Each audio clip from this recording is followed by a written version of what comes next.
Hello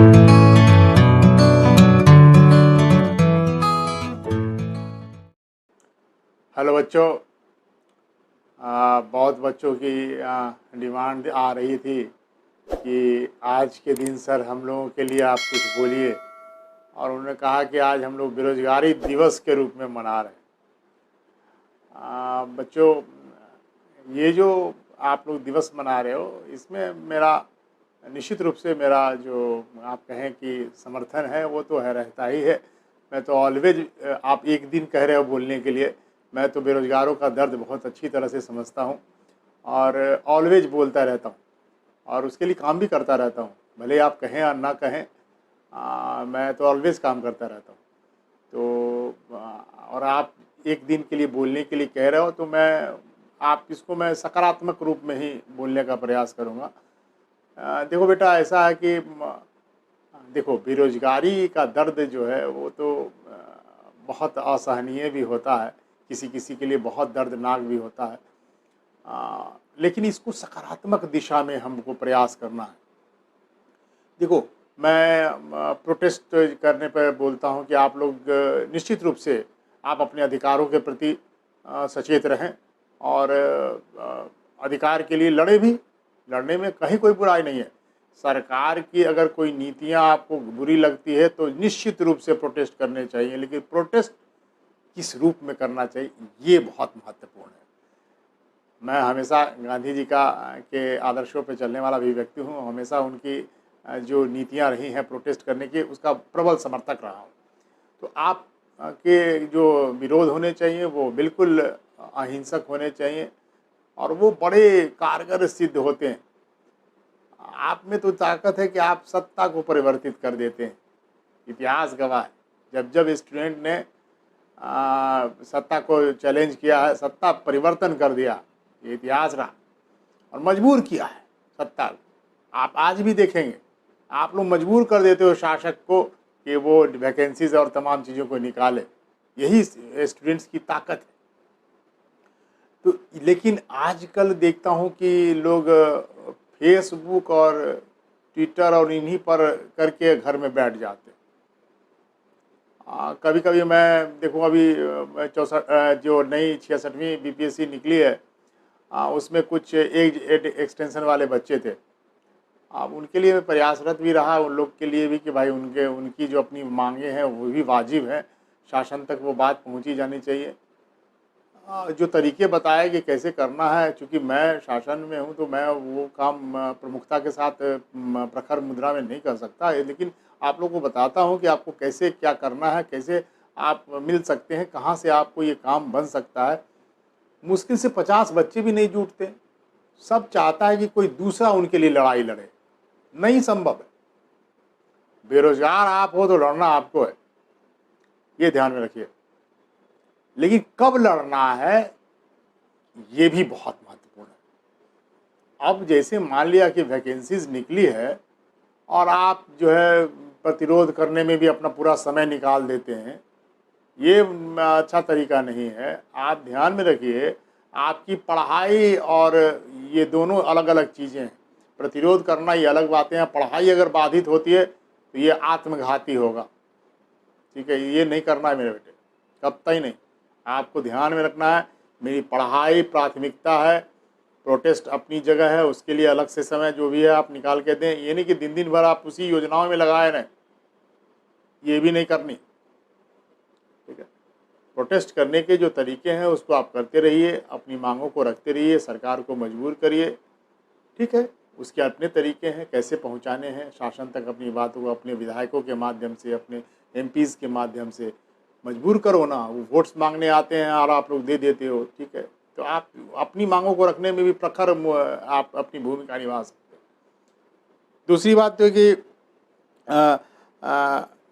जो है सरकार जो है वो चुनाव है, इसलिए सरकारें को आप मजबूर कर सकते हो। ये बहुत अच्छा समय माना जाता है, क्योंकि सरकार जो है बहुत इन दिनों आपके दबाव में भी काम करती है। यही एक समय होता है जब आपकी बातों को माना जाता है, तो ये एक अच्छा समय होता है कि आप जो है जितनी आप अपने हक में मांगे रख सकते हैं और उनको मजबूर कर सकते हैं।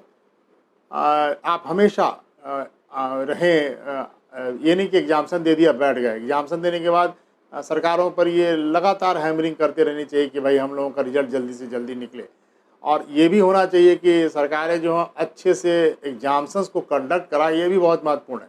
बिहार में भी और कई अन्य प्रदेशों में भी देखता हूँ मैं कि एग्जाम्सन्स कंडक्ट करने में सरकारें जो है वो सक्षम नहीं हो पाती हैं। इसके लिए भी सरकार को मजबूर करना। और एक मुद्दे पर और मुझे बोलना है कि जो सरकार एक परीक्षा वाला जो प्रावधान लागू की है, ठीक है, उसके कुछ अपने भी प्रो और कॉन्स भी हैं। और मैं जब उसको तराजू पे तौलता हूँ तो मुझे लगता है कि ये परीक्षार्थियों के लिए ये बहुत लाभकर नहीं दिखता। ठीक है, ये शासन के लिए लाभकारी हो सकता है कि वो एक एग्जाम्सन्स ले ले और बहुत बार एग्जाम्सन्स लेने से बचेगी, इसलिए वो उनकी सुविधा हो सकता है। लेकिन आप फर्ज करो कि आप एक एग्जाम्सन्स 10 एग्जाम्सन्स देते हो और कोई एक एग्जाम्सन्स में किसी पारिवारिक वजह से, किसी स्वास्थ्य की वजह से आप एग्जाम्सन्स नहीं दे पाए, तो अन्य आपके पास 9 एग्जाम्सन्स की अपॉर्चुनिटीज़ रहती थी। लेकिन अब जो है अगर एक एग्जाम्सन्स में किसी भी, या तो व्यवस्था के भी आप शिकार हो सकते हैं, जैसे मैंने देखा है कि नीट के एग्जाम्सन्स में बहुत बच्चे जो है अव्यवस्था के शिकार हो गए। ठीक है, अब उसके आप शिकार हो गए तो अब तो आपको नहीं दे सकते हो ना। नीट में आप जो वो दे रहे थे, इसके अतिरिक्त एम्स था, जिपमर था, तमाम था, उनमें अब कोई नहीं दे सकता, सब एक ही परीक्षाएं थी, उसके लिए तो चली गई। कि कोविड में बहुत अव्यवस्था में एग्जाम्सन्स हुआ। तो अव्यवस्था के तहत अगर आप शिकार हो जाते हो तो ये तो कोई बच्चों के लिए साल बर्बाद हो गया, 1 ईयर चला गया। फिर एक एग्जाम्सन्स आप लेंगे और कहेंगे मैं उसी के अनुसार से आपके सारी वैकेंसीज राज्यों में भी और केंद्र में भी, यानी केंद्रीकृत व्यवस्था के तहत केंद्र अपनी सारी शक्तियों को लेता चला जा रहा है। तो अगर इस तरह से केंद्र अगर ले लेगा तो राज्यों के पास कोई नहीं रह पा जाएगी और फिर वो मुश्किलात आपकी होगी। तो इसके लिए आप लोग प्रतिरोध करिए। इसके अभी लागू करने के पहले आप लोग जब प्रतिरोध करेंगे सरकारें मजबूर होंगी।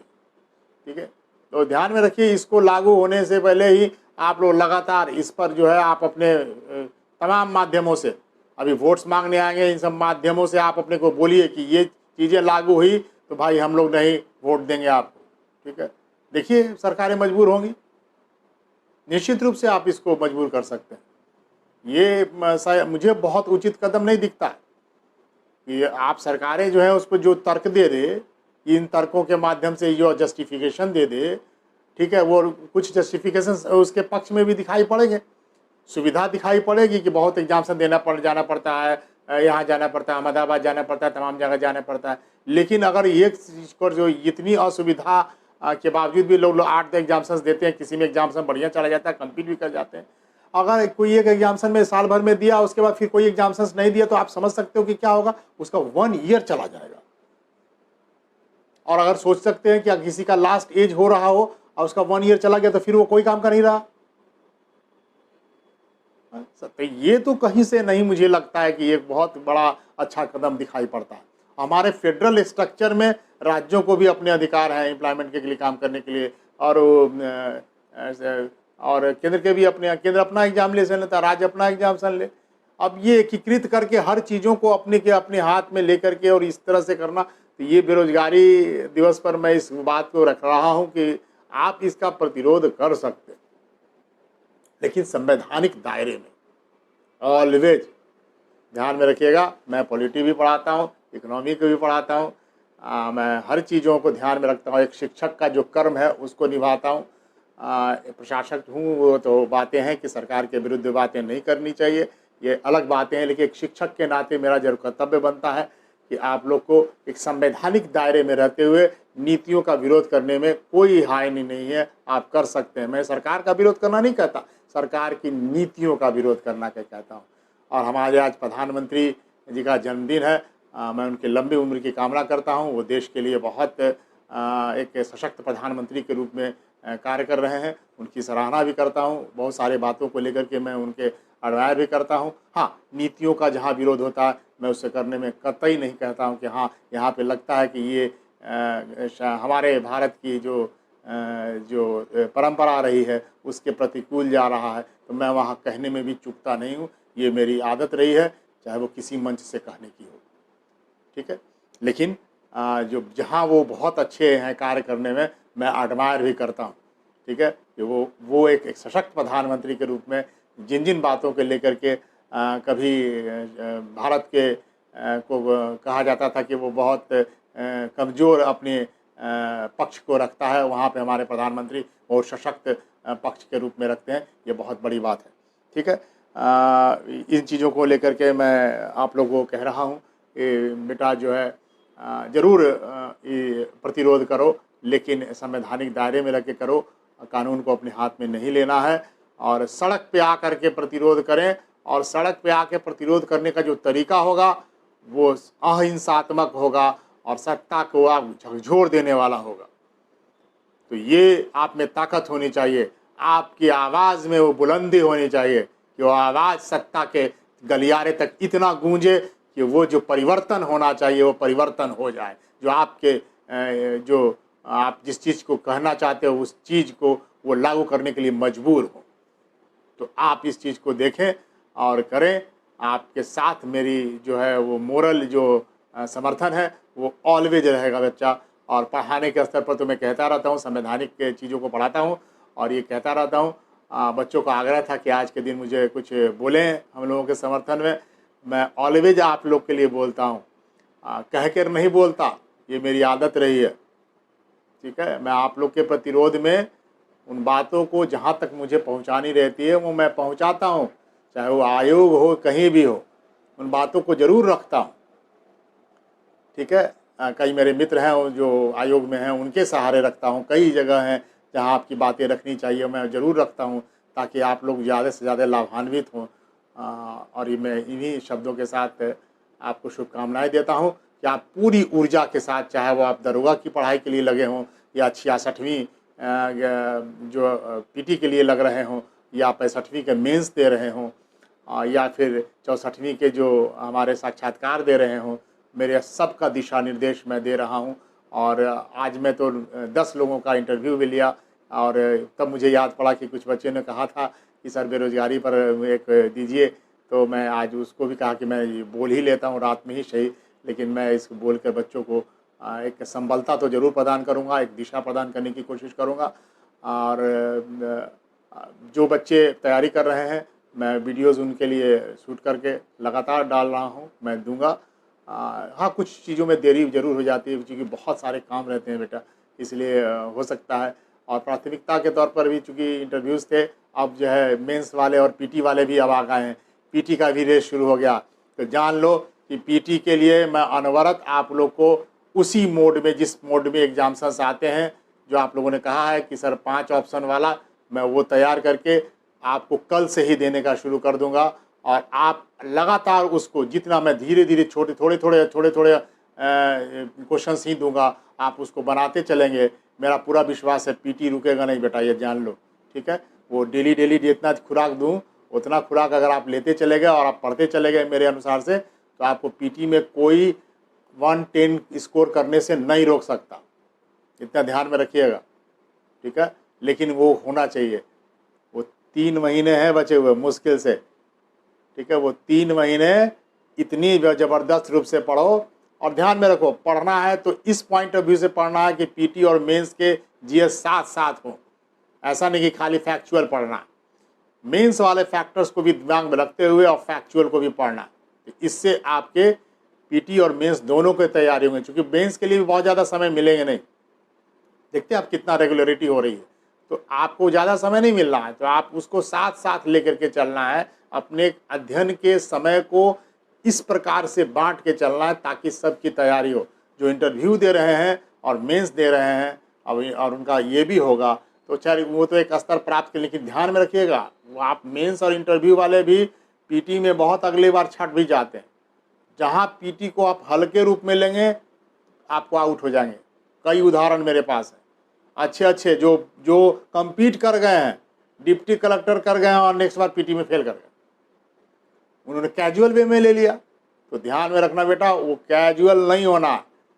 और अब मैं ये कह रहा हूँ, जो भी मेंस वाले बच्चे हो, जो भी पीटी वाले बच्चे हो, और वो 10 मिनट 15 मिनट 20 मिनट का ही वीडियो होगा, ज़रूर पीटी वाले को एक बार सुन लेना। इससे होगा क्या कि आप 20 मिनट का ही समय देंगे, लेकिन पीटी के लिए वो आपका वार्म अप होते रहेंगे। आपके दिमाग में रहेगा और वो चीज़ें आपके इंटरव्यू के लिए भी कारगर सिद्ध हो सकती है, क्योंकि यहाँ इंटरव्यू में कुछ फैक्चुअल क्वेश्चंस भी पूछे जाते हैं, तो वो भी तैयारी हो जाएगी। तो ध्यान में रखना, उसको भी करते चलना।